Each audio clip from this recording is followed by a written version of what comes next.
Well, what do you know? It is another Tuesday night. Welcome to Tuesday night, which I don't think anybody ever says welcome to Tuesday night. There's usually not much great going on Tuesday night, but you got the old My Bourbon Journey live stream with my man Nick Taylor from Found North. So we're excited to get into tonight. You know, if most of you guys know Nick, he's not going to be short of words, which is great because on my end I can let him run with it, which is good. I see him; he's smiling in the background. He knows, but it's this is I'll make no bones about it. It is, as far as I'm concerned, for whiskey coming from Canada, it is probably my favorite of what anybody is doing. Now, again, admittedly, I've not had everything, but I know what I know and I know what I like. So it's just what it is that himself, his brother, and his team have really going on is pretty darn special. And for everybody who does know, great. For anybody who doesn't know, I would encourage you, tonight I'm doing a little giveaway thanks to Nick, so we're going to give away a few different batches and just kind of allow maybe somebody who hasn't had an opportunity to try something from Found North, get in there and really kind of get a true understanding for what it is that they're doing. But before I bring on Nick, let me just say hi to a few people that were in the chat right away. TK was in here. Good to see you. Forlorn Hope, good to see you. Mr. Henson, good to see you, bud. Dave Vogelsong, good to see you, Dave. My man, Top Dog, good to see you, Johnny. Mr. William Hall, good to see you. Mr. Dustin Pichelle, good to see you, bud. Who else we got? Tater Dom, good to see you. Mr. Paulie P, good to see you, bud. Hi, Michelle. How are you doing? Good to see you. Sugar Kitty, as always. So, all right, we won't waste any more time. And for anyone who doesn't know, I'll have Nick just go over a little bit about himself, kind of some of the brand. We'll kind of dive into some of the samples tonight, talk a little bit about those, kind of what the future looks like, what they've been working on, and going from there. So let me bring on Nick here, and we will get this party started. Let me get this real quick. The man of the hour, Mr. Taylor. Hey. How you doing, bud? Not much. Hey, thanks for joining. This is, like you probably heard, I love when I can have a guest on like you, because you'll just take it and just I can sit back and I feel like I'm on this side. Don't put your hand over your face. It is the great thing, because honestly, I get to sit back and listen to you like the people who are watching this. I just have the platform of sharing all of this stuff. So thanks for doing this tonight, and I'm happy. It's been too long. I know you've got a lot of things going on. We won't waste a lot of time, but I want for some of the people that are kind of just either new or don't know a little bit about either you and or the brand, can you share just a little bit about that with everybody, and just kind of give them an idea of what Found North is about? Yeah, absolutely. No, I'm always excited to be back, and thank you for having me. I'm excited to dive in. I laugh because every time I come on here, I feel like it's everything that I like about whiskey comes pouring out the whole time. Perfect. Yeah, so I think that's a credit to you and a credit to, we always have good questions, and it's a lot of fun. So Scott, like how far back should I go? With What? I don't think you got to go back. I guess just give the Cliff Notes version of Found North, and we'll take it from there. All right. So basically, go all the way back to maybe grade school, and like let's start. All right. First time I had whiskey was back in 2004, 5. No, actually, I have a very funny story for you about one of the first times I had whiskey. But no, so we started Found North in we launched Found North in April of 2021. Obviously, we started working on it before that. We really got interested in making Canadian whiskey right in the beginning of 2020. And the thesis was super straightforward. It got convoluted on the way, but it was super straightforward in the beginning, which was basically there's a lot of good rye that is being bottled as American rye that's from Canada, and customers know that. And we sort of said, okay, what if you basically did two things? What if you were really upfront about the fact that it's from Canada, hence the name. Which way do I duck here? Hence the name Found North, right? Yeah. It's like, let's be really, really transparent about the fact that it's Canadian. Let everybody know, what we're putting in it, and as much information as we can legally Yeah. tell people. Um, and let's be clear that it's Canadian, and let's celebrate that it's Canadian. That was sort of the piece one, and piece two was. Canadian whiskey has an enormous amount of flexibility. The big difference between Canadian and American whiskey is that Canadian whiskey does these single stream distillations where they do 100% corn, 100% rye, 100% wheat, 100% barley. They ferment, distill, and age it separately, and then it gives the blender the flexibility to kind of make it taste however they want to make it taste at the end. The idea is really to make quality whiskey that has um, that provides as much opportunity for kind of exploration as possible. Mhm. And so we said, well, you don't have to make Canadian whiskey. Um, how do I say this politely? You don't have to make Canadian whiskey like most Canadians make Canadian whiskey. Right. You don't. Yeah. That's always tricky because like I love the stuff they're distilling up there, and I don't mean to disparage what they're doing because, frankly, the Canadians have had an enormous amount of success making Canadian whiskey in the style of Crown Royal, Canadian Club. Um, but it's not the style that's most appealing to American whiskey drinkers. And I don't mean like Americans, I mean Right. people who are drinking the American style whiskey. And a lot of other categories have picked up on this. Rum has migrated more towards a style of American whiskey. Even some Armagnacs are doing new wood, cast strength, things like that. There's a lot of categories that have said, "Hey, it's not just the category; it's more the style. It's more of that more wood forward style, higher strength, and just some practices that we really care about here, non-chill filter, natural color, etc. So that was the thesis, and that was how we started. The irony is that we presumed because there have been so many good ryes from Canada that we should make rye, which we did. Batch one was a rye. Um, Batch two, which you asked me, could we do a giveaway, and I just thought Yeah. batch two would be really fun because people hunt it out and you can't find it anymore, and Yeah. I got a couple cases in the basement, so why not just crack one out, and crack one open and send it out because people get excited about batch two. But batch two was kind of where the whiskey sort of took Found North as a company in a different direction. We say at Found North, follow the whiskey. It's kind of our mantra. And the idea behind that is blending is not really like blending's not like painting. I've described it as painting before. People often describe it as painting, but but like when you blend two paints together, you Mhm. can anticipate what color you're going to get. That's not the case with whiskey.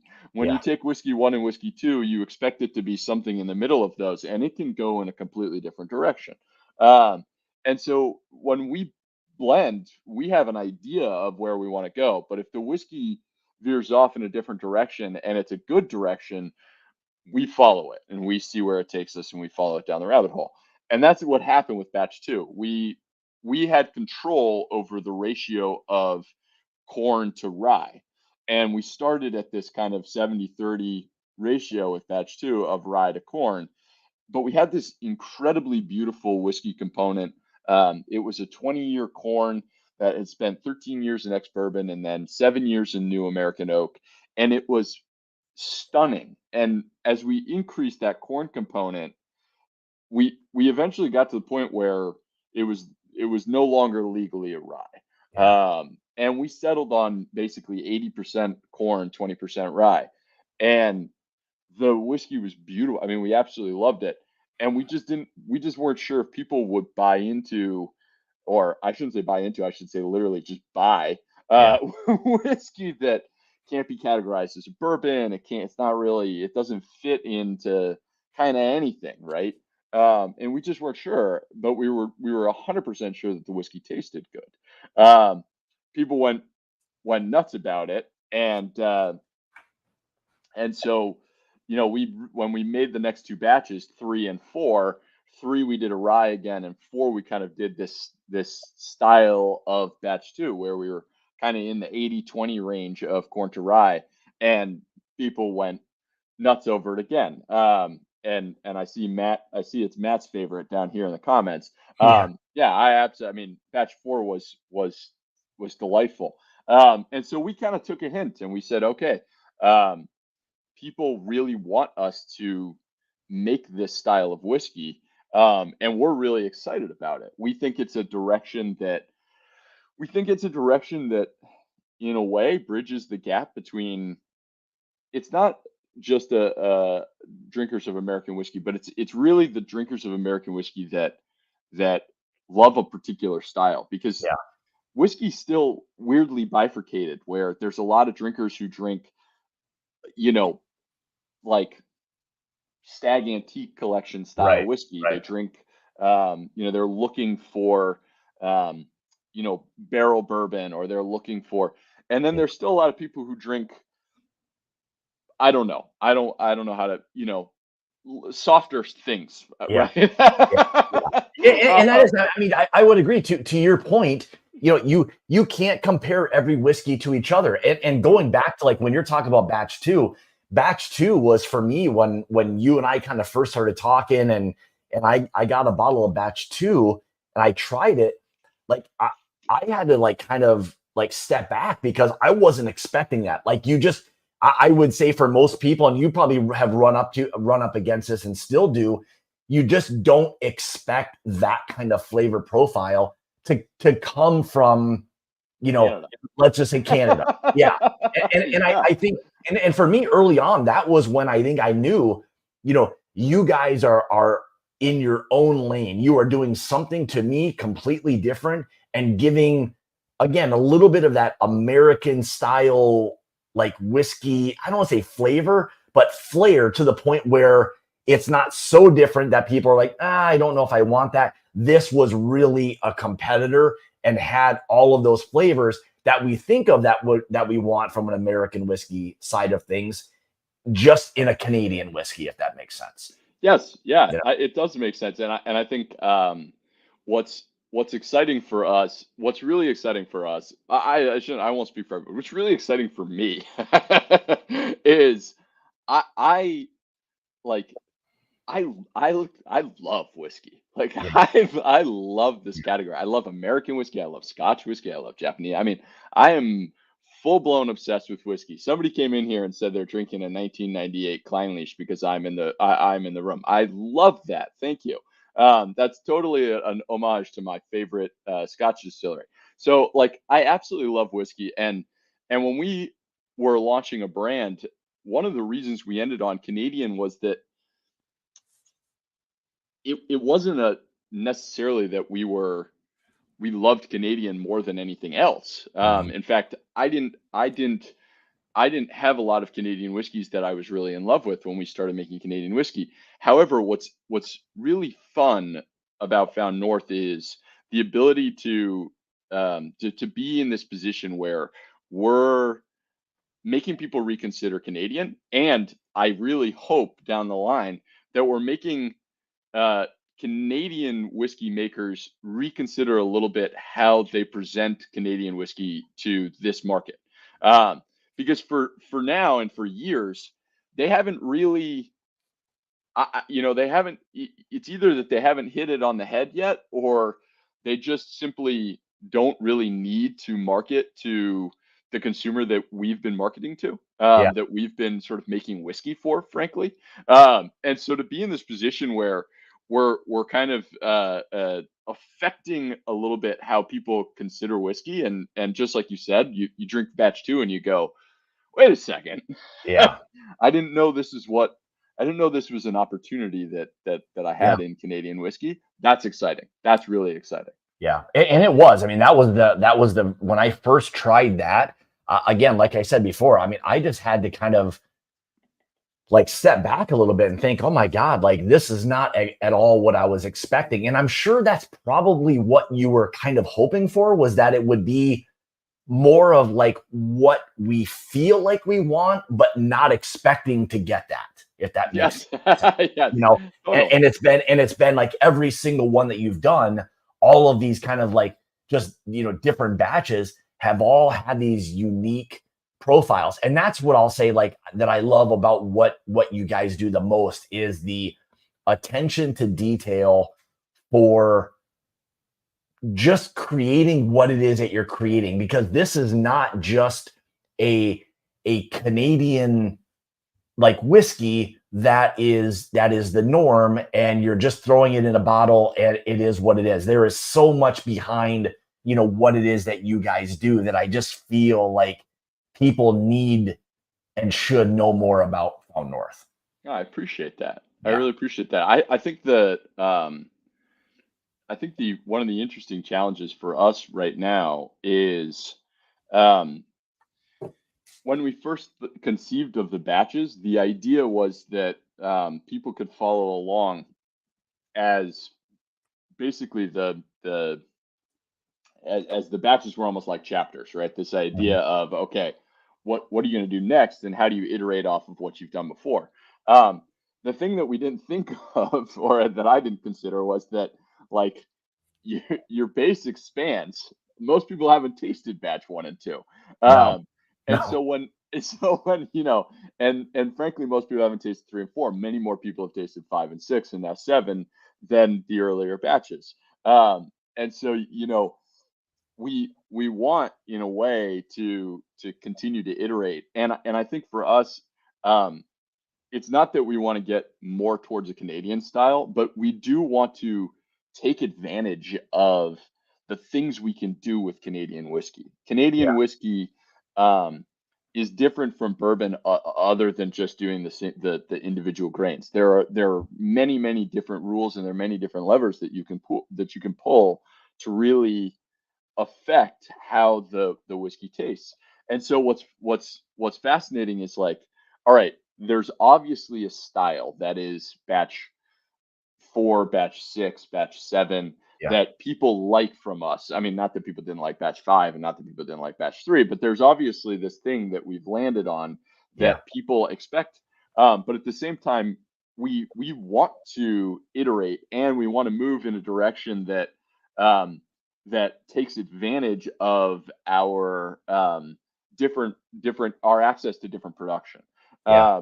And so, it's a bit of a balance of, like, all right, we give people what they expect from us, but we also want to continue to kind of follow the whiskey and see where it goes. So that's been I think that's been kind of the trickiest part of this whole process. Well, in yours, and it was like I was starting to think of, like, you know, as you kind of were rattling off the batches, I was thinking, boy, it's been very consistent in terms of like what a lot of people's favorites have been. I mean, a lot of it's gone 2, 4, 6. We don't know about 8 or anything like that, but it's interesting. And what I'll say also about, yeah, I think it was 5 that was the weeder, correct? Yes. Yeah. And that was just another one that was something I think that none of us were expecting. Like that was like, whoa, what is, like, you know, what's Found North doing? This is different. You know, they're really throwing a little wrench in the mix here. But it was cool. And you have to, again, like a lot of whiskeys, appreciate that for what it is. Yes. Yeah. And it was a fantastic whiskey, you know, in its own right, period. You know, so that's the cool thing I love about what you guys are doing with the stock that you have, and just the attention to detail. And I like that you threw that little different mix in the whole thing, you know. Yeah. So it was a great idea in my mind. I plowed through that bottle actually really fast, and when I did it was odd, kind of, while we were all sitting out back smoking cigars. It went it went like so fast. Like for whatever reason, it became the bottle that people just kept wanting. And I don't know if it had to do with the fact that it was really nice and kind of like a creamy, sweeter whiskey that was offsetting the tobacco part of it, Yeah. but it was Yeah. what everyone really, really wanted, and it was gone at the end of the night. I'm like, well, holy shit! It wasn't I didn't expect it to be big. I just didn't expect it to all be gone. So anyway, so props to you for batch 5 and doing a great cigar whiskey. Five was really fun, and we get asked all the time if we're gonna make five. The interesting, and I see somebody in here said their favorite was batch 3. The interesting thing is, and in hindsight, it's really obvious, right? Which is there's like, I think last year there was something like 2 million cases of rye sold in the United States, and there was something like 20 some odd million cases of bourbon. It's usually somewhere between 10 to 1 and 15 to 1 in favor of bourbon. So I mean, it's not really that surprising that people prefer the profile that we make that tends more towards bourbon. But people who are really adamant about rye um, come back to us all the time and go, "Are you going to make a rye again? When are you going to make a rye again?" You know, and people who like weeders are like, "When is batch 5 being remade?" Yeah. And so the one of the fun aspects of this is, and I think you'll see it in our future as we release things, is um, as people sort of grow to know what to expect from us, Mhm. um, that'll actually give us the freedom to say, like, okay, hey, you know, you all who like 2, 4, 6, 7, like, here it comes. Mhm. 8, and I've made 8. 8 is being bottled right now. Like, eight's right down that line, right? Um, but in the future, we'll be able to release something and say, hey, those of you who like the weeder, we've remade it in a different form. And so people can start saying, okay, the problem, of course, with batches is that people who are into Found North just buy the next one. So we should Yeah. make the one that's most crowd pleasing. But I don't want to do that. I want to make different style whiskeys for the people who love the different styles of whiskey. Yeah. So that's been another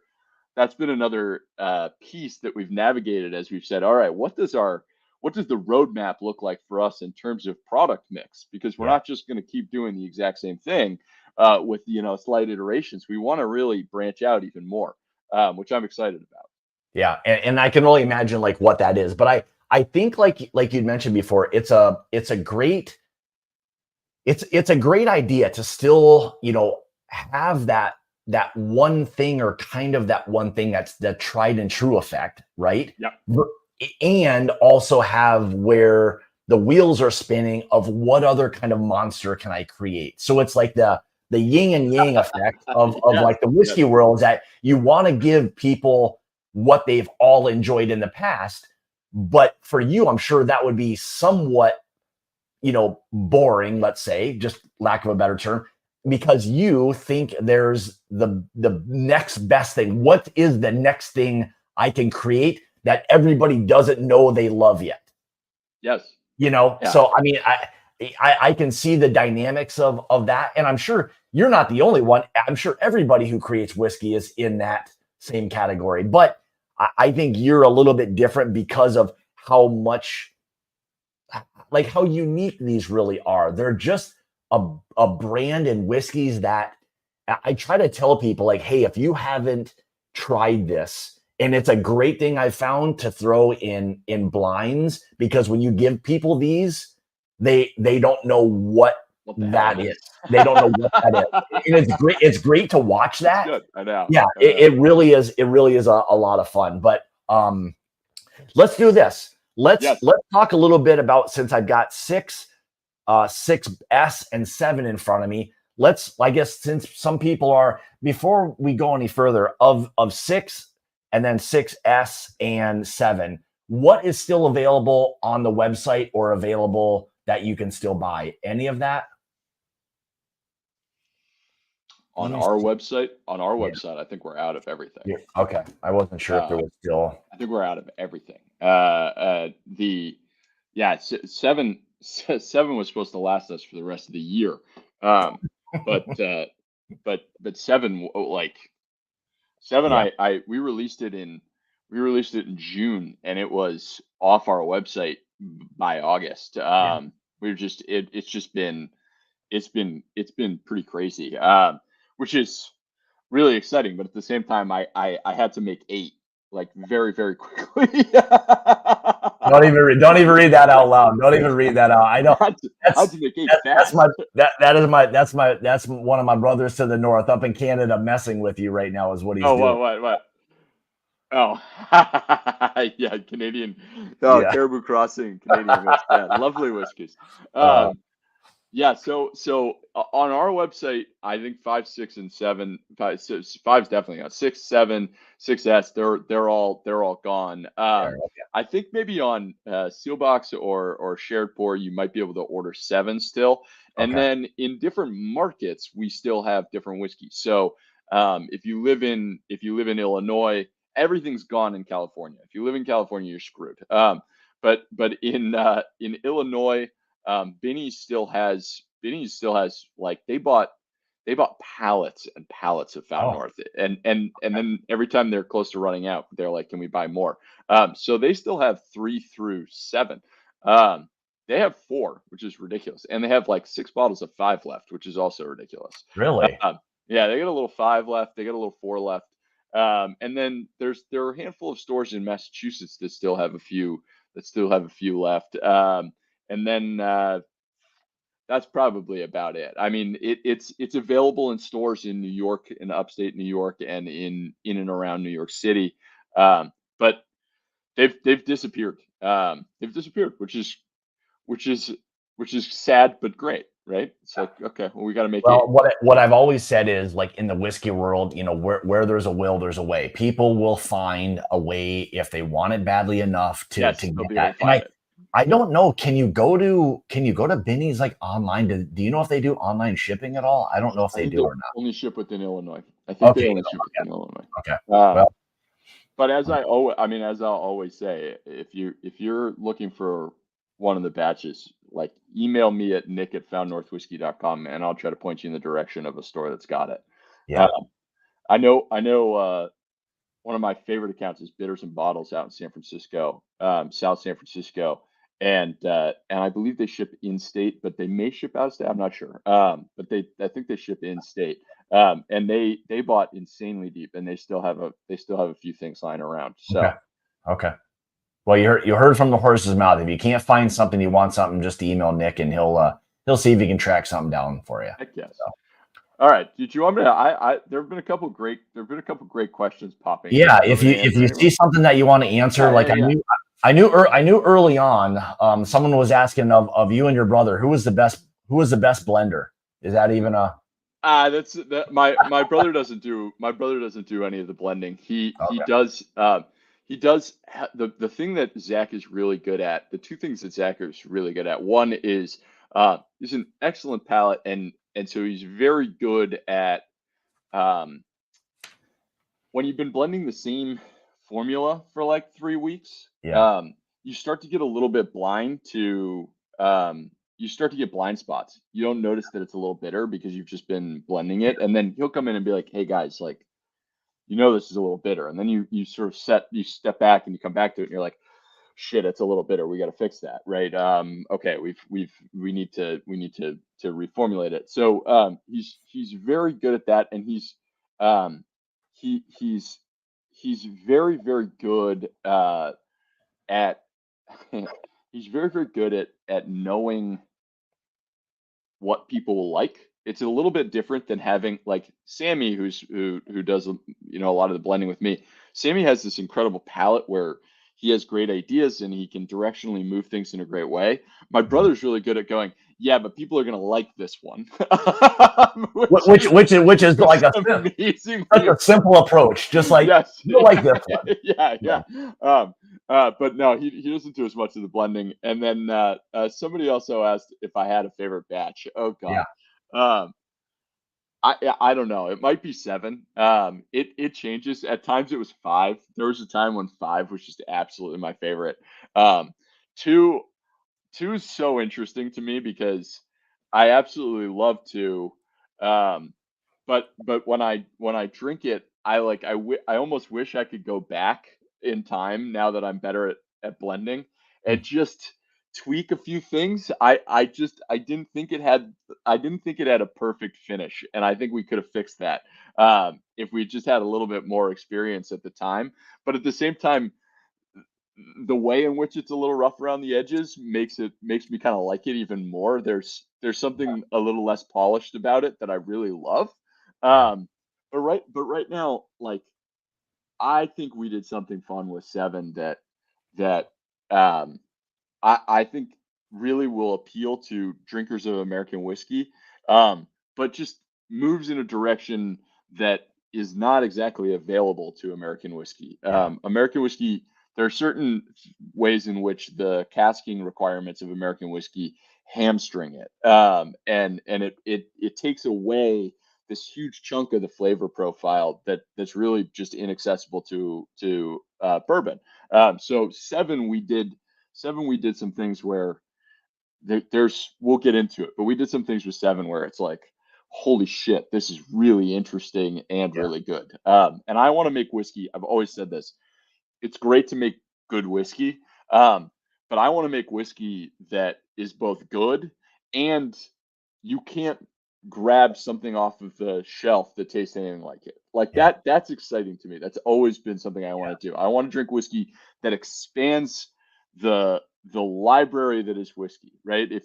If you make the umpteenth MGP bourbon, it can be great. It can really be great, but does it actually like does it expand the profile of what whiskey is available to the drinker? I don't know. Sometimes it does, but often it doesn't. And that's honestly, you saying that, that's one of the best things that I love about what you guys do is exactly that in a nutshell is always there's a little bit of a twist, and you're always thinking with Found North, what is next? Because you're coming off of, for a lot of people, they say, as you go through the evolution of it, hey, what's your favorite?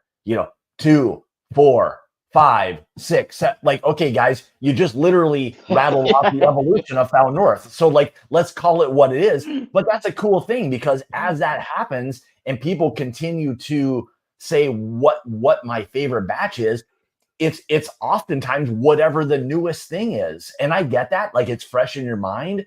But the cool Yeah, part is yeah. just watching and listening to people talk about that What step they like. Yeah, process of the blending. Yeah. Yeah. yeah. I'm actually gonna laugh here. Paul P says, just please do not do an Amburana finish. Don't worry. It's funny because I have a, and we're going to get into this with the batch 6 second summit, because I have very strong feelings about wood maturation. And I've felt this way. The when I really got obsessed with this was when I was earlier on in my whiskey journey, personal whiskey journey, when I was really getting into Scotch. Mhm. And I started to conceptually understand how um, the different distillates matched certain wood maturations. Yeah. And so basically, like, based on the size and shape of a pot still for a single malt Scotch, um, you're going to get a certain profile of distillate. You're going to either get a heavier distillate that handles wood really well, or you're going to get a lighter distillate that really is better in a more neutral cask and needs more time. And so some of my favorite whiskeys of all time are these like super aged second fill ex bourbon single malts where it's like 45 years in ex bourbon. So it never gets over oaked. It's a light distillate and it evolves, and it's given the time to evolve. Vice versa, I've always liked these really sort of heavy distillate like Glendronach, where you create like this really heavy profile. They get a lot of butanol, and it matches really well with first fill sherry, and you don't have to age it as long. Yeah. And so I started to really appreciate distilleries that were doing very intentional aging, where it was like, we have a profile of our distillate and we're going to make it fit with the wood maturation. That's excellent. That's what I love. Then I Mhm. started seeing a lot of these distilleries go, yeah, but this is really popular right now from a branding standpoint. So we're going to put this light profile whiskey into this really heavy cask, and the result is shit. It's Yeah. just Yeah. terrible. And so, for us, ironically, because we use a lot of really interesting, weird finishes, um, that doesn't have anything to do, frankly, with marketing. We don't care. We couldn't give a damn if the cask is something that's kind of on trend right now. We care much more about the quality of the wood, and we care much more about the distillate that we're putting into the wood and whether that makes sense or not. So unless there's a really whiskey driven reason to do Amburana, don't worry, Paul. We're not going to do it. Yeah, yeah, and that's one of the things you do.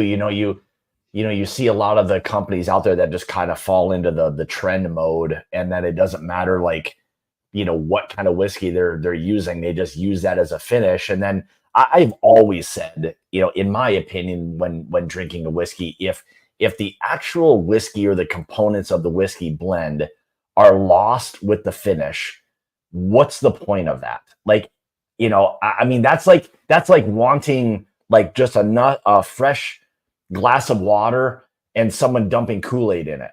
Yes, yes, You and know, yes. You're preaching to the choir. you know, I just I also don't think like your marketing department should never influence your whiskey making department, even if it's the same part. Even if I'm running the marketing and running the whiskey making, like those two parts of my brain, the, yeah, the marketing should never get in the way of making the best whiskey you can make. yeah, yeah, Um, and you see that just way too often, where it's like, hey, we really want to do this. Can you make that work? And then the distillery, the guys in the distillery are like, yeah, I guess we can figure that out.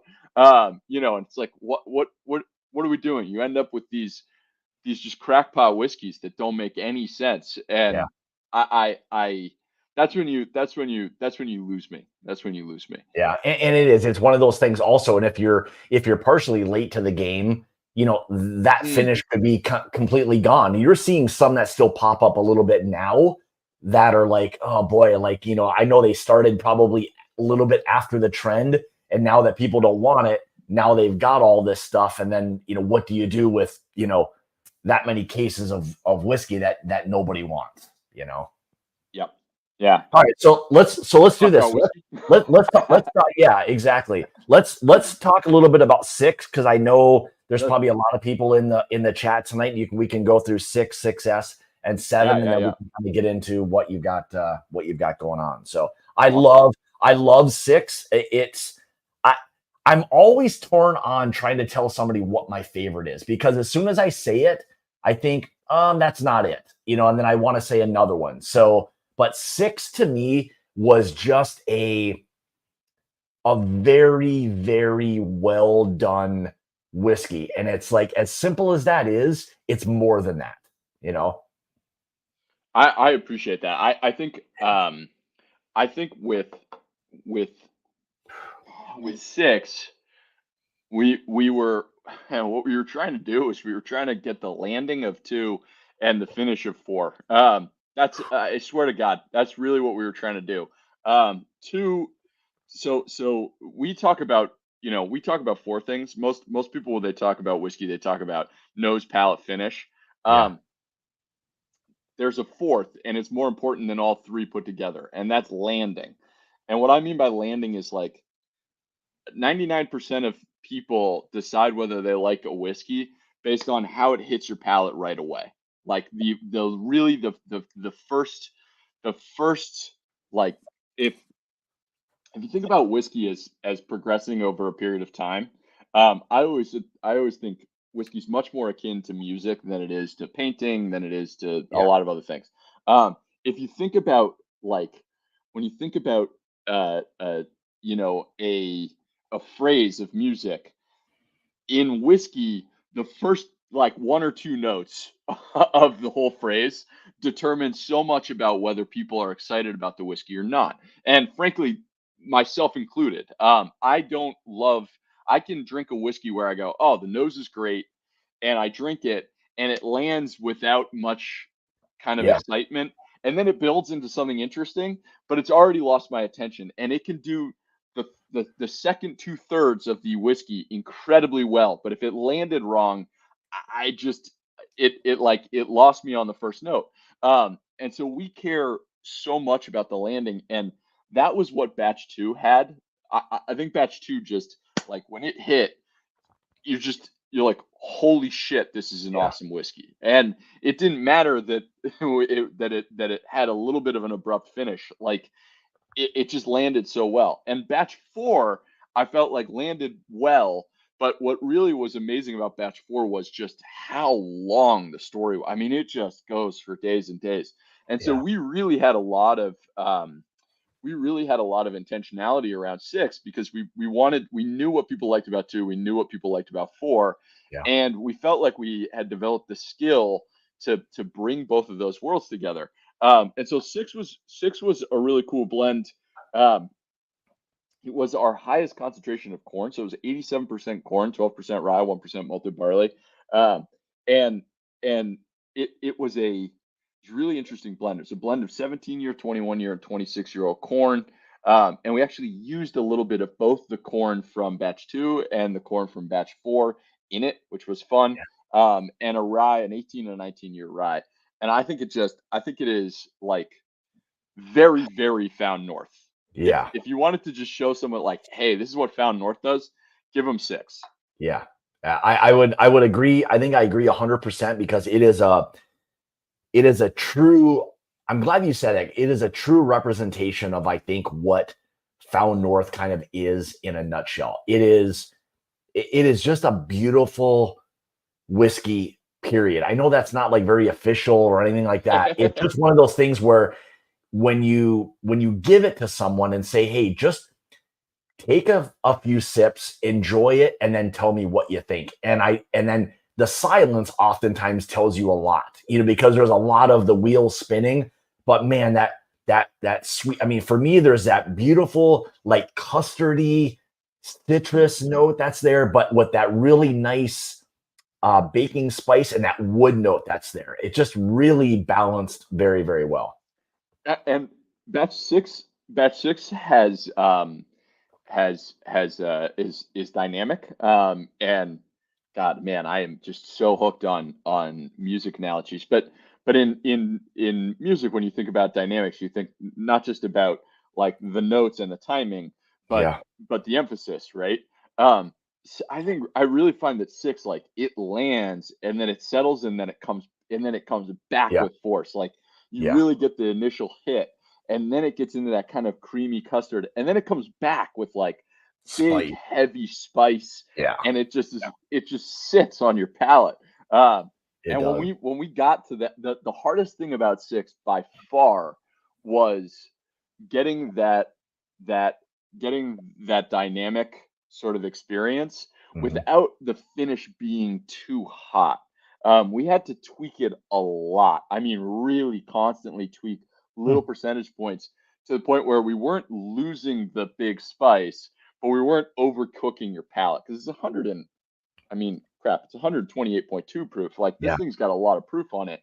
yeah, Um, but it doesn't it's hot for anyone who doesn't drink cask strength whiskey, but anyone right. who's drinking cask strength whiskey is like, oh, this is just this. They thread the Yep, needle on bringing flavor yeah, without getting too much heat. yeah. It probably drinks 10 or 13 proof points lower. And I'm glad that you said that because I think oftentimes, we get so fixated on proofs that people want these big high proofs. But to me, when you have that really high ethanol, that high proof whiskey, when you have to focus so much on that heat or that burn, to me that's lost part of the enjoyable part of a whiskey. Like when you are just focused on that ethanol burn and not just the flavor of like what that whiskey should be, I don't know if that's truly what people think that they want, because to me, you give them this is all of that flavor at a really nice high proof point without having to focus on that singular amount of burn that you would get. Yes. Yeah. You know, Totally. because like when you say, oh, people are like hazmat and 145, 150, that's great and all, but holy shit, when you drink that, that is like taking a hit off of a gasoline pump, at The times. the the point of, in my opinion, and people can have their, of course, everybody teach their own. But in my opinion, the point of high proof is that the alcohol is the conduit for the flavor. So like the water isn't the flavor, right? So like the alcohol is the conduit for the flavor. Yeah. So if you can get more of it, you can in theory get more flavor. The problem, of course, is that the alcohol brings the heat, and I think sometimes with those hazmat whiskeys, um, people mistake the heat for the flavor. The Yeah. heat isn't the flavor. The No. idea is you keep the proof high so that you're bringing as much flavor as possible. But if you blend it well and very intentionally, you can actually keep the proof high and increase the flavor without the heat. Just Yeah. have you had batch 7 yet? Oh yeah. When we get there, I mean batch 7 is like it's 132 proof and Yeah. it drinks like 105, I right? was just I was just gonna say that is probably one of the higher proof ones that you won't even once you drink it, you don't even think about that proof at all. It's like velvet. I mean, and that was the point with batch 7, but we'll get there in a second because I do want to jump into 6S, Yeah, second let's summit. let's talk about this because to me this was maybe one of your more kind of like interesting twists, and I would love for you to kind of talk a little bit about why this became kind of 6S for you. Okay. So, you know, we had this really interesting experience with creating our single barrel program. Mhm. You can't do Canadian single barrels. Well, you can in theory, but you Yeah, can't do them the way that we would think about them in the U.S. and make a right. good whiskey. Mhm. And the reason is because of these 100% corn, 100% rye, 100% wheat, 100% barley. These single stream distillates.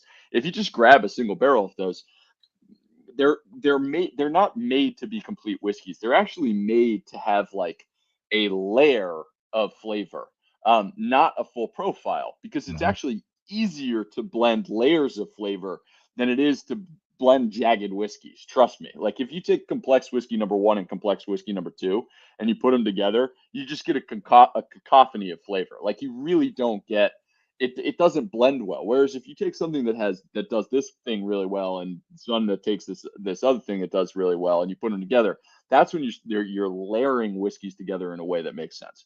Um, so when we decided we were going to do a single barrel program, we were like, how the hell do you do it, right? How do you and how do we do it in a way, by the way, where we're adding value? We're a blending house, right? Like that's Right. what we do, and we don't think I get a little I get a little fire under the ass when people call us an independent bottler because there's so much space between the non distilling producer and a producer in the sense that like you can be someone who literally goes and buys a barrel, puts a label on it, and sells it. Right. Um, and in that case, you're adding almost no value to the production process. Yep. We add a lot of value to what we think we do, right? We do recasting of our components, we blend our components, and now what we've done from a single barrel program is we actually created a blend and then redistributed it into a bunch of finishing casks, further matured all of those casks, and sold those as single casks. And that was awesome. It opened up an entire world of flavor to us, and the whiskeys turned out like way better than we could have even hoped. And so we were going through this process of understanding like you can do really really cool things with very intentional aging and very intentional finishing. Um, and so one of our the batch 6S was one of our many happy accidents. What happened was very simple. When you fill a cask, there are effectively really two types of wood. There's either a wet cask or a new cask. And the only other exception is like a dechar rechar, where you take an old cask, you strip the char, and you reburn it. Mhm. Um, in the case of a wet cask, the quality of the wood and the ensuing quality of the whiskey that you fill that barrel with is highly dependent on the wood being wet. The every day it dries out, the quality of the wood goes down and the quality of the future whiskey goes down. Mhm. And barrels are insanely expensive, and they're very very they're like they're very fickle. And so like, we received 48 barrels in April of this year, and we rejected 44 of them. Oh my Um, god. because the quality just wasn't there. So we've changed how we do things, which is we actually go right to the barrel broker the day that the barrels land. We sample the barrels and we fill it that day so that we minimize as much time for it to dry out as possible to maximize the quality of the liquid, which is why we care a little bit less about what was in it before and more what's it going to do, and how's the quality of the wood. So we had done this Spanish oak sherry butt. We had done this really lovely Spanish oak sherry butt as a single barrel, and we had dumped it. And a couple things about Spanish oak sherry. One, much higher concentration of wood congeners than your American oak barrel. Spanish oak is porous. It is sweet. It has all of these really, these really fascinating aspects to it. And they're very powerful. And so when we used it as like the first fill, we very intentionally put something in there that didn't have much wood profile, right? It did not have a wood profile because we knew it was going to get so much wood profile from the sherry butt. But when we dumped the sherry butt is really, really reusable, and it costs about $3,000, right? So you don't want this thing, you want to use this thing, but you need to match the right whiskey with it. And on the second fill, it's not going to give nearly as much oak. And so we were thinking about like, what the hell do you put into this? And we happened to be bottling batch 6 at the time.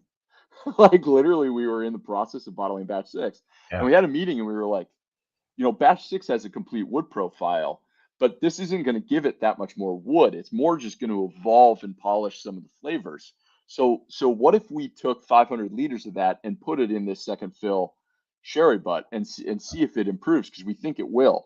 And holy moly, I mean, it took 6 to a completely different place and we named it Second Summit because the idea wasn't that we took batch 6 and we made it better. That was not the idea at all. We took batch 6 and we evolved it into something else. And we obviously have all this like mountaineering outdoor theme. And so we were like, okay, there are the 7 summits of the world, right? Which are the highest they're the highest summit on each of the 7 continents. There are then the second summits, which are the second highest. And the second highest summits actually often are more complex hikes. They're more challenging hikes. Like K2 is actually considered a more challenging hike than Everest. And they're interesting. And so we're like, all right, that matches what we're trying to do with this whiskey. And so we gave it another, I think it was another 7 months in the Pedro Jimenez sherry butt as a second fill. And it was like, oh God, we've got something. We will do more of these because they're incredibly fun. So it really is. It feels like as simple to say that 6S is the more like explosive or rounded out 6. It feels exactly that. Like there's that little layer of that richness and complexity that 6 doesn't have. But with them both right next, it's easier. When I'm doing this, 6S. Yes, man. And one thing I'll say is like that sweet and spice and that spice that it has is some of the best I've ever had on a whiskey. That balance of those two is fantastic when that happens on a really, really good whiskey. And the finishes that you have on your whiskey are maybe second to none. They're crazy long. They're great. I mean, I love it. I mean, it's absolutely ridiculous. 6S is they just keep like evolving. They just become bigger and better. And it's like, well, I mean, how do you choose like what your favorite is? I think it just becomes early on part of that evolution to now you can see you've got it dialed in, more about what it is you want to do, what you want to create. And that's what it feels like, The cool thing, I think 6 has more, has a little bit more dynamics where it comes in really hard and then it softens and comes hard again. It like really has more dynamism, whereas like 6S is like a chord, it's just like strum. I mean, it really hits you with a lot of complexity, but it holds the note much more on kind of a level. I think it has a little more complexity from a flavor standpoint, but it's much more resonant, right? It's much more like the shape of it is very linear, Yeah. and I really like that about it. But I, and some people like six better, some people like 6S better. I love them both. I think it just kind of depends on what mood I'm in. I think what I think I like about 6S slightly more than 6 is that with the 6S you get the feel of more of a berry note. There's a little bit more of that darker fruit note that just kind of ramped up 6 to just take 6S to that kind of next level of that sweetness. So you can feel there's a little bit more of that secondary, I guess I'll say, finish. There's a little bit something else, to that. That's what I like about it. And when you look at both, you see 6S looks slightly darker. Better. Yeah, slightly redder. Exactly. Yeah. Slightly redder. And Yeah. it definitely translates on the palate from just those beautiful flavors of 6 to now those fruit notes that you're getting more of, obviously probably from the sherry, I'm assuming. Yes, and actually, frankly, from the rye that was in there before, the rye that Oh, was in there before had a little more fruit to it, and also a interesting. little spice. It's important to be like. It's funny when people say, "Oh, this is a second fill sherry butt," and you're like, "Yeah, yeah," but it didn't have sherry twice, right? It had Yeah, sherry and then it had something else, right? Like it true. was sherry something else, and now it's this. Like, why are Yeah, we calling this a second fill sherry butt? You could almost call this a first fill rye barrel. So it's interesting. an interesting piece of the puzzle that nobody ever talks about. Nobody wants to talk about it because they want to say the thing that's sexy about it, right? Yeah, Yeah. So that's always a fun little piece. I think the the other cool thing that I was really excited about with 6 Second Summit, which we're trying to do, is I thought the cask finish was not blunt. I thought it was elegantly done to the mhm, point where you're not like, I mean, you are probably like, I don't know what the hell this is. But if you're a really serious bourbon drinker who's super skeptical of mhm. cask finishes, sometimes you get a cask finish and you're like, this is literally all cask. It doesn't matter what the Right. previous what the spirit is, because all I taste is the sherry or the port or the whatever. This, I felt like we managed to integrate the finish into the whole picture of the whiskey, where you don't lose the shape of the whiskey. You Yeah. you get the finish as an added benefit, not as the centerpiece of the actual liquid. Yep. But I mean, I think that's what you guys do the best. I think that's the you know the masterfulness that you guys have of blending, because that is that in a nutshell. Like, I mean, if you're a shitty blender, then you get all these shitty components put together, and it's just a shitty whiskey, right? But the best part of this is that if you're truly a great blender like you guys are, then you know what you end up with: a great blended whiskey. I mean, that's just kind of how it works when your attention to detail is what it is that you guys are. And you come at it different. You also bring the element of that high-end whiskey enthusiast. Yes. You're not just blending it for a paycheck. You're blending you're well, both, Sure. okay? But you're blending it from the enthusiast standpoint that will benefit in the long run. I really appreciate you saying that, because we really like the aspect of our team. My brother doesn't always like me saying this, but our team had no production background. None, Yeah, right? We were whiskey specialists at retail accounts, bartender, brand ambassador, and it made it harder to get started. It took us longer to figure out how to get the blends to work. But on the flip side, we came from an enthusiast background, really. Like, I mean, we were enthusiasts. That's why we got into the industry. But beyond that, we were constantly selling to them, right? Like, I had to buy when I was a whiskey buyer, I had to taste 45 whiskeys a week and figure out which one or two was going to sell to my customers, right? So I got intimately familiar with what they liked and what they didn't like and why and what profile. And frankly, I learned a lot myself in that process, being like, oh yeah, okay, I like this. This is why I like this. Hmm. And there was a beautiful back and forth between like buying what I knew customers liked, but also as the buyer and the kind of the teacher in that situation, tasting things and being able to show it to people and say, hey, look for this. And when we blend and make whiskey, we're still very much doing that give and take where it's like, hey, we want to blend stuff you like, right? Like we Absolutely. lose our Yeah. job if we don't blend stuff that Yeah. you like. Um, but at the same time, there's a little bit of these pieces of for us where we get to go, yeah, I know what you like, but hey, like, what if we just if we turn this dial a little bit, you're gonna get to experience something and look for something that you Yeah. weren't expecting that you're gonna really enjoy. And that's like when there's that really intimate relationship between the whiskey maker and the people who drink it and care and spend their fucking money on it, like that's Yeah. when you've got something that's real. Yeah, I agree, and I just kind of started getting into seven, and it's just like in your mind, you start doing all these, I mean, obviously I've got them all right in front of me, so it's easy to start to compare the different profiles of each of them. And when you think of seven, like the proof point on that, to your point before, a whiskey that's 100, what is it, 130? What is it? 100 and 131.8.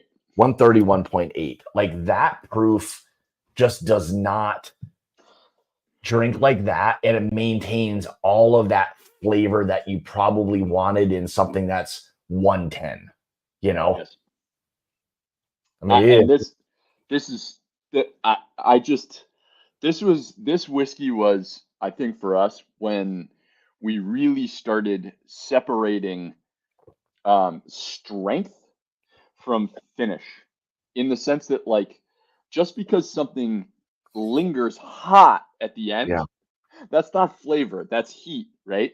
Like what you really you sometimes need that heat to retain the flavor, but yeah, if you can get something that is resonant on the finish because the flavor lasts for a really long time without the heat, that's really a magical finish. And so with this whiskey, when we designed this whiskey and we were blending this, um, we got so excited because we had so all right, I'll take it back for a second. This was a four whiskey blend, and the way that we've come to design our blends is often we take like a rye component that we really love, and the rye tends to bring a lot of base, a lot of like spice and heavy baking spices and interesting like vegetal herbal spices, yeah. and then it actually brings a lot of fruit. Most people don't realize that like rye is often where all the fruit's coming from. It brings a lot of fruit. And then it's missing everything in the middle, right?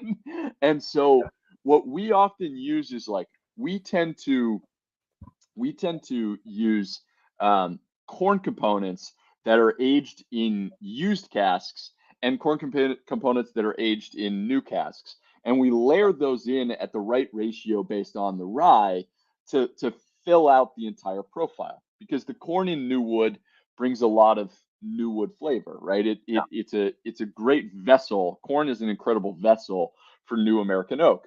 And so it ends up bringing this like really lovely sweetness, this really lovely texture and viscosity. It adds my favorite thing in whiskey, which is grip, right? Like where it latches onto your palate. And the the used oak aged corn tends to bring some of the higher notes, some of the brighter notes, kind of the like the sweet caramel, butterscotch, vanilla, and a little bit more of that kind of almost effervescence on the palate. And Yeah. so that's almost always what we're doing. This whiskey was different. We had a 1998 corn component that was aged in first fill ex bourbon casks, and it had both. It had both the wood profile and the grip and the really loveliness of the whiskey, but it also had the higher profile of used oak. And so when we put it in there and we had to use way less of the kind of refill corn and way less of the new oak corn, And it actually, the way it manifested is the landing is like silky, fresh, smooth. You can't fucking believe the proof when it hits your palate, Yeah. and it like it grows into more of that fruit and more of the sweetness and more of the spice, but then it finishes without a ton of heat. It finishes really Yeah. long, but without a ton of heat, and that like the structure of this whiskey was only possible because of this 1990, this like super old corn component, Mhm. and I'm I'm obsessed with. I mean, You know, I'm just totally for obsessed. me, it got to be a little bit interesting from the standpoint of it made me think more of the herbal characteristic that it seemed to have. There was a little bit more of the, like that, like heft that you might get from a grain, um, like a little more mint. Like it was drinking more. Yes, yes, It was drinking more totally. like an American style whiskey. Like there was something that was elevated about the complexity of it, that it was more, and I hate to say grain, I don't want to say grain forward. It's not grain forward. It's you're picking up that really nice grain like influence, like a black tea or a green tea or something like Mm, a mm, little mm. bit of mint that was there. It just had this really nice component that I really enjoyed about, all while being drinkable at 131 proof. This thing is like, so when we when we first started blending, one of the hardest things blending is one of the really hard things about blending is like changing the language you use to communicate to each other about whiskey, and frankly to like to document the whiskey yourself, right? Right. Because when when when I take tasting notes, if I go over to my bar and grab a Four Roses and I take tasting notes on it, or when I used to, um, I would describe the flavors with very specific tasting notes, right? I would say, this has cherry, this has vanilla, this has toasted almond, this has these things, right? Um, and it creates this very sort of flat description of the whiskey, right? It gives you this idea of a painted picture, and that's fine, and that actually can be very enticing. I used to like to write about whiskeys in a really, if you go to our website and you read. By the way, anybody who ever goes to our website and reads the descriptions and just goes like, "Who the fuck wrote those descriptions?" I It's mean, me. yeah. I absolutely love writing whiskey descriptions. I get a whole kick out of like trying to bring a whiskey alive. But it's not useful actually at all for the blending process itself. The blending process, the reason is because if you change the ratios of the blend by a few percentage points, all the flavors change, all your notes change. So Right. your toasted almond and your cherry turn into other things, and it's really hard to be like, yeah, but did the whiskey get better? Right? Do I like it better? Why? What's the structure of this? And so, over the last couple of years, Sammy and I have developed a language that we both really understand when we're discussing whiskey. And we'll talk about, does this have enough base? Does this have enough? Whatever the different things are, is it a little hot? Is it astringent? Is it bitter? It's got a gap in it. It's got a blind spot. It's got whatever. And we kind of understand this language with each other. And one of the one of the funniest and one of my favorite whiskey descriptions when we're talking about a whiskey that we really like is, we'll call it a water slide. Yeah. And a water slide is basically batch seven's a water slide. Batch seven is a whiskey that like it hits you and it just glides across the palate without ever having a rough spot, right? There's no friction in this whiskey. Not to say there's no grip, not to say there's no like texture in this whiskey, but this is just this glides over the palate. It just absolutely glides over the palate. It's one of my favorite things to say. Do you pick up on a like? And again, is citrus that you oftentimes will get in a lot of your stuff? I pick it up a lot, like that orange citrus that I get a lot on your stuff. Like it's something that stands out. Like I feel like I don't want to describe it because I feel like I say it I know what every you're talking time, about. Yeah, But I love when I get a little bit of like an orange or a burnt orange or something. But I just, man, I don't know. They just keep like evolving, and it's a monster. It is a monster of a whiskey, all while being incredibly drinkable at 131 proof. The nose on this whiskey, you're totally right. The nose on this whiskey is it's definitely a fruit bomb. There's a lot of citrus in there. I get like fresh raspberries. I mean, Oh yeah. there's really there's a lovely brightness about this whiskey without dipping into cloying, right? Like one of the hard things with fruit notes is they often come with that kind of that high ethanol note, where you're like, oh, that's great fruit, but it's sharp. It's almost burning my nose. Mhm. That's incredibly hard to not have. You can get the notes, you get those fruit notes, and you love them, but they often come with this kind of like it's high ethanol. So it's like this overly bright ethanol note that I really don't like. And that was a fun thing about this. It's just creamy, creamy fruit notes, right? And that like light citrus in the. Have you ever had a Ramos Gin Fizz? No. Don't go to a bar and order it. It takes them like it takes like 17 minutes to make the drink. The only time to order a Ramos Gin Fizz is on like a Tuesday or a Wednesday night. If the bar's completely empty and you're friends with the bartender, you can order a Ramos Gin Fizz. But it uses orange blossom water, and it's a really cool component. And it's kind of like they use egg whites and orange blossom water, and the combination creates this almost like foamy, creamy creme brulee orange citrus thing, that I know what you're talking about. That's what I taste when I'm Let going me through ask you this. this: Is there from 6S? Is there any like overlap into 7? What do you mean? Is 7 at all like 6S? I mean, 6S is literally just six aged in a PX sherry, but you mean from a component standpoint? Yeah, yeah. Like does Yeah, yeah, 7 yeah, does yeah. 7 have any influence of the sherry? No, no It's sherry, it's nothing. weird because like I No. still get that really nice berry, like you got like that like raspberry strawberry. There's that like kind of fresh fruit note that's there. And I don't know if it just 6S is still fresh on my mind or I'm picking it up still, but I'm getting like you mentioned before that like kind of fresh like raspberry or strawberry. Like Yes, I'm getting totally. that nice I fruit know, note. without a finish, right? There's no Yeah. finish on like just wait.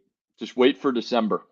December, I'm sending you something in about a month that you're gonna go, fuck me. That yeah. The things that we like about 7 and 6S, we we expanded upon down the road, and you will see, and it will be awesome. Somebody is asking about the viscosity, which oh, viscosity is my goddess. I love viscosity. And how do we get that viscosity? The the the big thing that we do that other blending houses and other whiskey makers don't do is we blend at strength and we taste our whiskey. That is a really weird thing to say, right? I'm just accusing a lot of people of not tasting their whiskey. That's not what I mean. But basically, I remember when I walked into Brent Elliott's office back in 2017, and he actually had all of these glasses. He had this really long countertop, and he had all of these glasses with the little discs on top to Mhm, hold in mhm. and he had them all lined up, and in front of him, there was a little sticky note in front of each one. It said A, B, C, D, E, F, G, double A, double B, double C, double. Right, you get the idea. Mhm. And it was 52 different samples. And I was like, what is this? What are these? And he said, these are 52 blends of small batch. Oh. And I was like, holy shit. And he was like, yeah, we're doing quality control right now. And I was like, all right, how does that work? And he goes, we water everything down to 20%, and then we nose it to make sure it tastes that they all taste like the control. And if they don't, we troubleshoot that blend and figure out what's wrong with it. And I was like, you kidding me? That sounds impossible. And he was like, it's really difficult.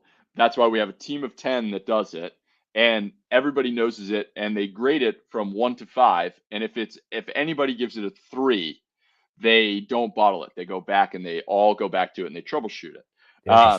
And they 100% do it by nose. And you sit there and you're like, well, what the hell? They're going to do it by nose. But think about that for a second. If they had to try 52 whiskeys at strength in a given day, even if they're spitting everything out, just forget about getting drunk. I mean, like, even if you're spitting everything out, you're going to cook your palate after 6, and you will miss mistakes all the way down. And so bigger companies do not have the luxury of being able to taste everything they make. They actually have to do most of it by nose. And the fact that they can make great whiskey that way, like, tip my hat to them. 100%. I think that is incredible. The fact that these whiskeys taste like really, really similar to each other over the course of 10 years when they're banging out 50,000 bottles of it a year, or 50,000 cases of it a year, is astounding. I could never dream of doing something like that. Seriously, like, I completely. That's a great perspective to be able to honestly say, kind of like from their perspective, you guys are tasting something that I've never tasted. I nosed it.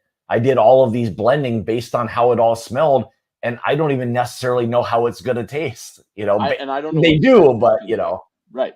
And what they count on, to be fair, what they count on is they're usually using the same yeast, the same production methods, the same wood from the same cooperages, right? Like, they have a lot of things that control such that the flavor stays the same, that the mouth experience, right? Like, the texture, the finish, like, all these things should stay relatively consistent.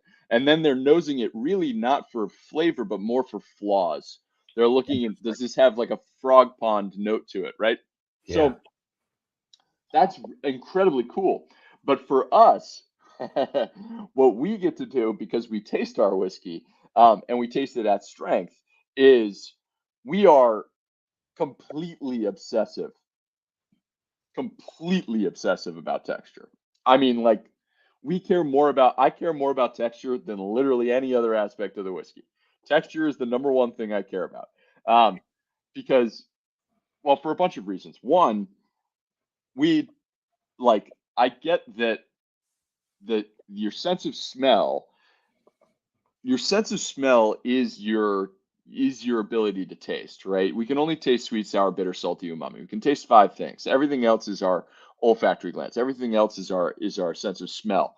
That being said, you have taste buds, one, but you have another receptor on your palate called your nociceptor, and your nociceptor feels texture.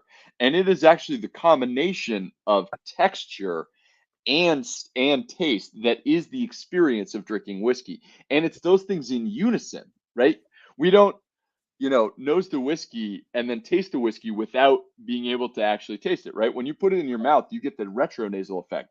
So you're simultaneously getting taste buds, texture, and smell whenever you drink the whiskey.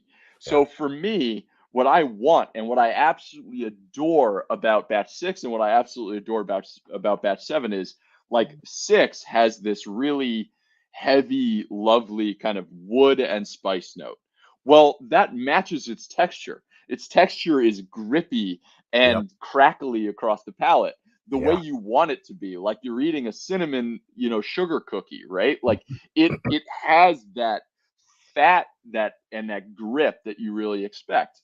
On the flip side, this batch 7, when you nose it, it's like, I mean, geez, I keep coming back to it. It's getting more and more intense on the, like, sweet, lovely fruit. I mean, cream, berries, everything. You don't want this to be like grippy and ethanol-y. You want this to be a water slide. You want this to be creamy and elegant. And you have to match your palate by blending to the nose, to the actual flavors. And that's freaking hard to do. Trust me, you Yeah. can get one and the other, and then you're like, well, I love the nose, but it's like it's doing this thing that's completely Yeah. disjointed to how it tastes. So that the way we get texture is we actually taste the whiskey, and we're obsessed about getting the flavor aligned with the texture. Yeah. This batch 7, you could almost, I mean, you cannot not do it, but you could almost not drink it and just smell it for days. Like you could just smell this thing. Like it has got the best like sugar cookie note on it. Like I mean, it's such a wave of everything. But I'm glad we were talking about, texture, viscosity, all of that, because I think oftentimes, and I try to describe it in most of my videos as much as I can, because things can be still flavorful, but the palate could be thin, whatever it may be. But I think the experience of something being a little thicker, a little richer, with still some of those rich flavors, that seems to work really well together. Yes. Something that's a little thin, that you kind of get lost in, that has great flavor, isn't still the greatest whiskey, but the combo of velvety texture, a great whiskey on the palate with a great finish, that like equals a great whiskey. Yes. You know? You're so right. The thin, you're so right. Thin, the big risk when you get bright fruit notes Yeah. is that the palate's going to be thin. Yeah. Thin is a crime, and that, by the way, is why like super aged single malt in ex bourbon casks, I go nuts because it develops all the fruit, but it spends so much time evaporating and condensing down into this like gooey, creamy whiskey that you get this insane texture from malted barley being Yeah. 42 years old. Plus, you get all these fruit notes from that oxidation. It's why it works so well. It's why they shouldn't ever overage shit in sherry. Um, it's one of the things when we're blending, you're just thinking about like, all right, I really, really, if I get that spicy baking spice flavor, I want more grip. I want this thing to like Yeah. hang. I want it to put its claws in the middle of my palate, and just like you can almost imagine the flavor as it's going down my throat, just trying to grip my palate and hang on as long as possible. Yeah. That's what I want spicy whiskey to do. And it just When adds to that finish of a whiskey. Yes. But Yeah. there was one thing I always wanted to ask you Tell me. with the low percentage, generally 1% malted barley. What is that? What is hell is that? What is that? What is that doing for you? Going Like on? what is that component doing for you and your whiskey? All right, so you know how I said, the super anticlimactic answer. You know how I said the Canadians do 100% corn, 100% rye, 100% wheat, Yeah. 100% barley? I was lying. They usually do that. Occasionally they do rye with a tiny little bit of barley in it.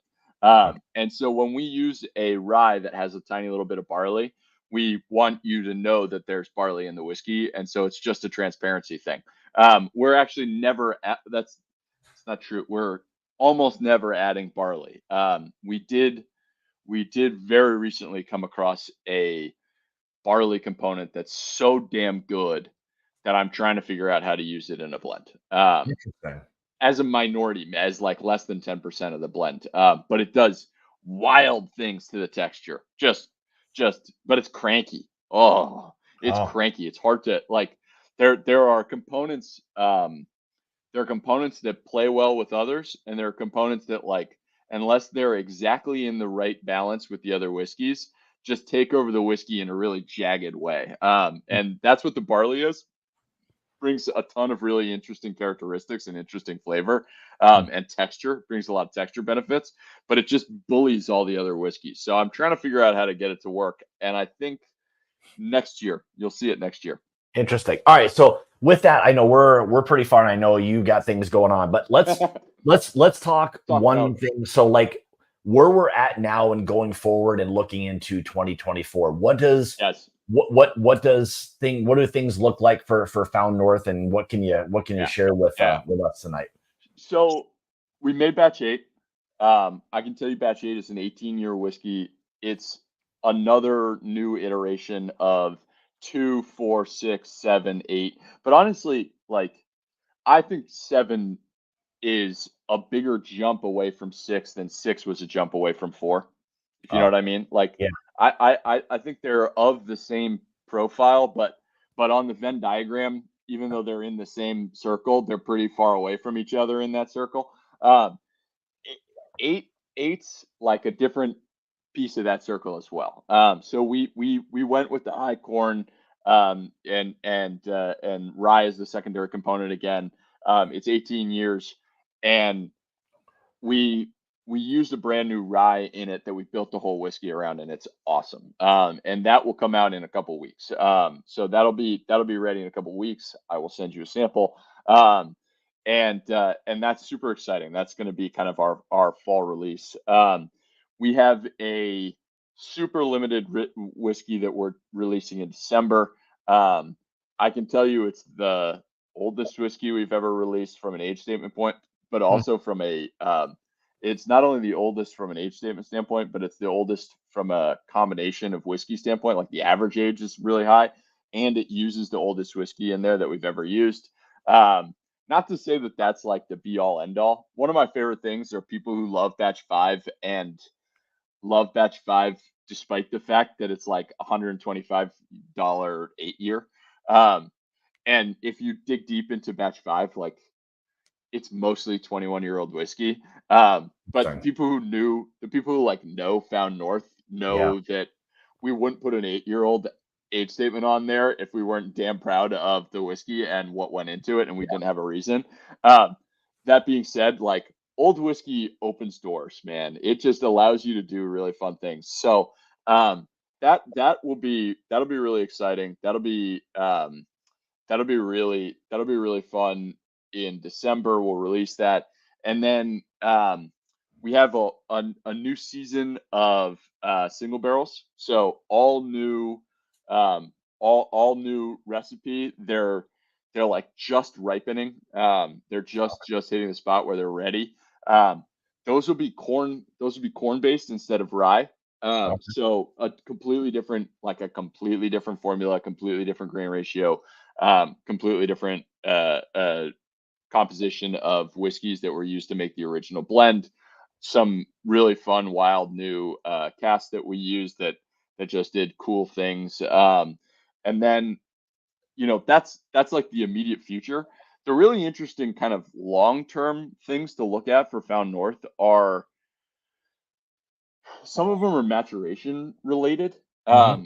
When we first started, we bought the whiskey we needed to make the blends. That's all we could afford, right? It was like, okay, we can afford to make. And somebody earlier asked about yields. Batch 1 and batch 2 were 1,300 bottles, and that's what we could afford to make. And we bought the cask necessary for it and no more. And that's because we were like we didn't raise any capital. Like when we started, we just it was the money we had earned being brand ambassadors and brokers over the last several years.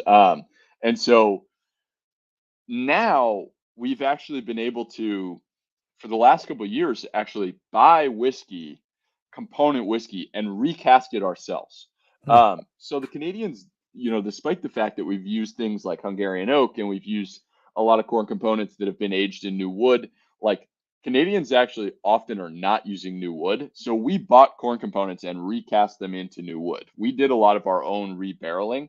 And so there's actually like there's by next year, those things will have been in wood for, a year or more. And truthfully, most of the wood extraction, that doesn't mean the aging, but most of the wood extraction happens in the first 200 days. So once you've got a year under the belt of a new cask, like you've completely altered the profile. So we'll have a lot of new toys to blend with that I'm really excited about. Yeah. Um, and so that's one of the kind of bigger picture things. The other thing that we've done is uh, we've recast entire blends and then reblended them, which is a process that I'm not going to talk about right now, but when I come back, we'll talk a lot about. Yeah. And nobody's doing it. I think we just are we are the weirdos who love doing this. And we it's friggin' expensive. The thing people don't realize is like the angel share. The angel share isn't 3% a year because what really happens is the when you fill a cask, the wood is a big sponge, and the first thing it does is it soaks itself up to equilibrium. So we find in the first 3 months we lose about 11% of the liquid. Oh, that much. Yeah, and then it slows the way down. Over the next couple of years, you lose a few percentage points a year, but over time, it's like, oh, 3% a year, but that's bullshit. You lose so much of the liquid the second you recast something. So when we do something where we like make a blend that's already been right, that's already been further matured, and then we take that blend and recast it and then blend it again, Yeah. we're just we're we're shooting ourselves in the foot a little bit, but the results are just so damn good that it's worth it. So from a bigger sort of whiskey profile, those are the exciting pieces. I think from a brand standpoint, the really exciting thing is um, we're going to get a little bit more diversified away from just doing, hey, these are our batches and they are whatever they are. Hmm. There's going to be an opportunity for us to grow into like, hey, you love our weeder. We're probably going to do it again, but we're going to do it in a different way. And here's this thing that we do. And here's this other thing that we do. And here's this other thing that we do. And they're more in their buckets such that when people buy Found North, they're sitting there going, okay, I really love what they're doing here.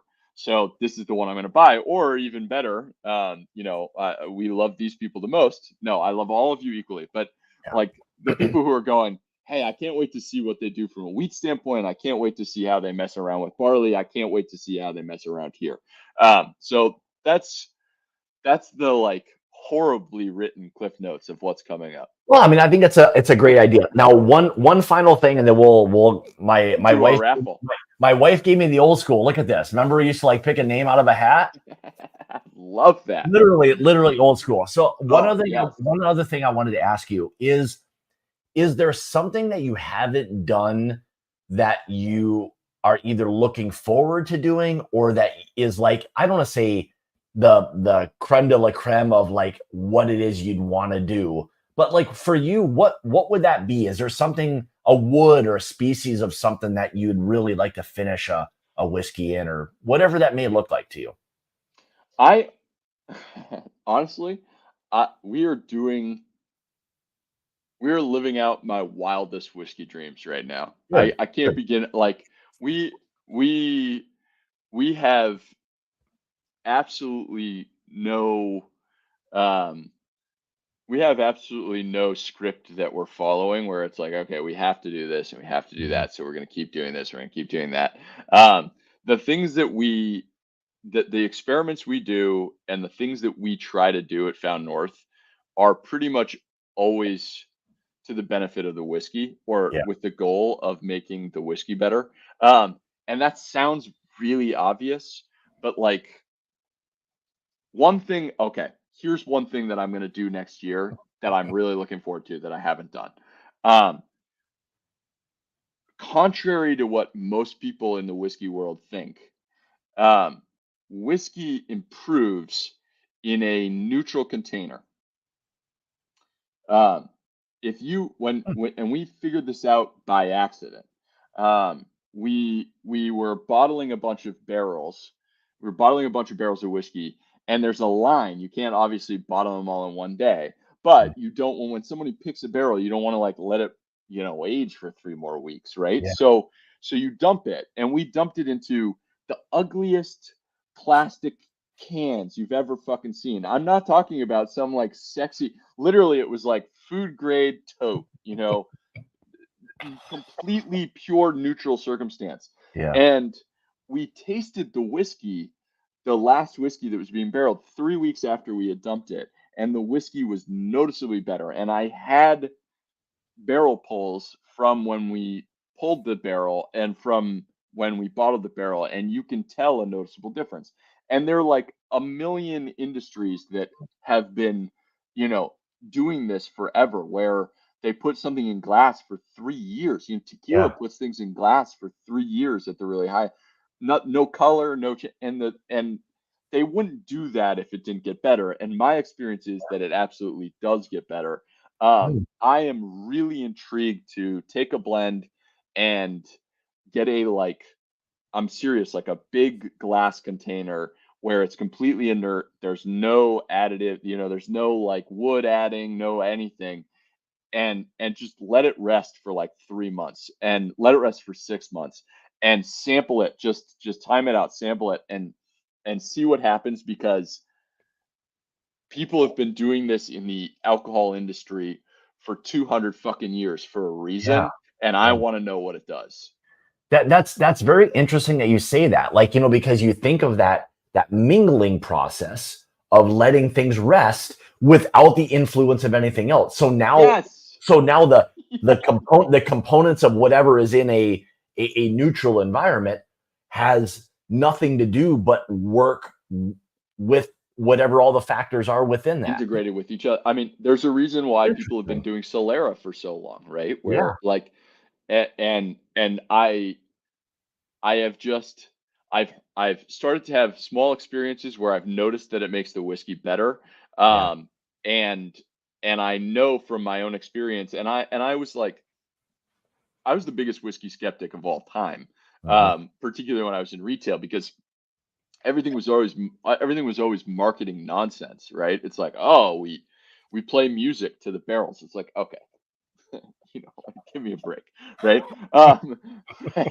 And so it's like, oh, we put it in a baseball and played and played an entire major league season with it. It's like, that's not a whiskey. That's just, so for me, I became pretty jaded, and then we started getting into the production process, and like these little things that I used to scoff at, whether the bottling line is sucking the whiskey into the bottles or pushing air through it as it bottles the bottle, which is like two just different techniques for bottling, makes a difference. These little tiny factors that I had no appreciation for make a big difference, and we obsess over them, because when you stack them up,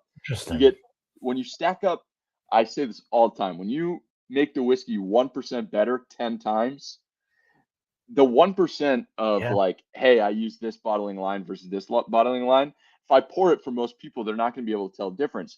But if you can make the whiskey a little bit better, like 10 or 15 times over the course of the process, you make good whiskey into superb whiskey. And we want to make superb whiskey. I want nothing more than for people to open bottles of Found North and just go, fuck yes. I want everybody to say that every time they open a bottle of Found North, and I will do anything to get that to work. And I don't care if that means putting it in glass for 6 months.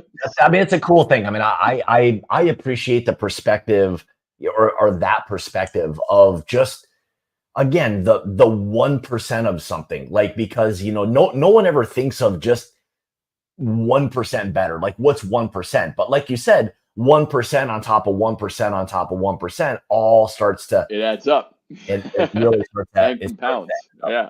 Yeah. All right, let's do this. We're gonna go old school. I'm lit. Whoops. Let me throw that back in there. So the wife's been monitoring all this. So everybody who's put in the little super chat or entered tonight all has a chance to win some stuff. And what I'll do is whoever ends up winning, I think I've literally got every batch. So I'll throw in a couple of extra things for the winner tonight on top of what Nick's giving away. So, all right. So let's see. Let's mix it up a little bit and see what tonight's winner is. So, Miss Michelle Martin, congratulations to you. They're and the cool part is they're huge supporters of Found North. I know her and her husband are huge lovers of Found North. So that'll be cool. That'll be awesome. So we'll make sure to get that stuff out. And Michelle, if there's something that you haven't had, just let me know. Whatever the batches are, I'm sure I've got whatever that is. But man, what do I say besides thank you for all of this? I always enjoy having you on and talking about what it is you've had going on, what's coming up. It's just it's like listening to like my inner self, but more nerdy, and I mean that in a very good way, by the way. You know, it's just it's a brand that I believe in. You know, because first and foremost, when you've got good people behind things that are passionate and true about what they're doing, it makes a difference. You know, Scott, I a couple. One, for whatever reason, you bring out like the most excited whiskey version of me, which I really appreciate. And then the other thing I would say is just like I I I I can't begin to express my gratitude for both you and for just like everybody who showed up tonight and sends their questions. I we really believe that like this is why our brand is growing and why people are hearing about Found North. That you know, we don't have the data, we don't know for sure, but we're pretty confident that like people like you and people like the folks that are in here are the reason why Found North exists. It's the reason why we get to do what we do. And like I'm living my whiskey dreams because of all of you. And so I'm truly grateful. Thank you, everybody. yeah. Well, it's well deserved. I mean, I think what it is that you and your team do with the brand and most importantly the whiskey. I mean, it all of that shines through into the highest quality product you can possibly do. So, you know, it's amazing. So, man, well, as soon as 8 comes out, other things, we'll probably meet up again and we'll go through this all over again. We'll compare the newest batches. We'll put a few older ones in there, but this is the one thing that I really, from early on to now and going forward, is something I truly appreciate doing, is being able to, you know, kind of, you know, have these conversations, learn more, know more, whatever it may be. Just appreciate these whiskeys, and then kind of be a little bit of a, I don't want to say ambassador, but like to the point where I mean, I enjoy talking about it. If anyone ever asks me anything about, if they say Canadian whiskey, the default would be like, I don't care what anybody else is going to tell you. I've got something I think is going to be better, you know, and it's just a natural reaction. And it's just, yeah, I mean, I appreciate that, everything that you guys all do. So, man, don't stop anytime soon. Keep on going. I'll say that. So, awesome. But thanks for joining tonight. Greatly appreciate it. Everybody in the chat and anyone watching the replay, thank you guys for really everything. And more importantly, supporting Nick and what they do. I mean, you can see the true passion behind this. He's a lot of what all of us are without whiskey brands. We're passionate about what it is we like, at least. He gets to, like you said, live the dream of creating everything that we really enjoy. So thank you, everybody. Appreciate it. Nick, thanks again for tonight. Next week, we'll see you guys. We'll be back with something else. But remember, it's about the journey, not the destination. Keep it going. Keep enjoying. Find some Found North. Like Nick said before, if you can't find something local, send him an email. He'll do his best, or find one of your whiskey compadres. They'll help you find things as well. So cheers, guys. Thanks for joining tonight. Michelle, congrats on that. Shoot me an email, and we'll make sure and get some other fun things for you as well. So cheers, guys. Have a great night. We will see you next weekend. See ya.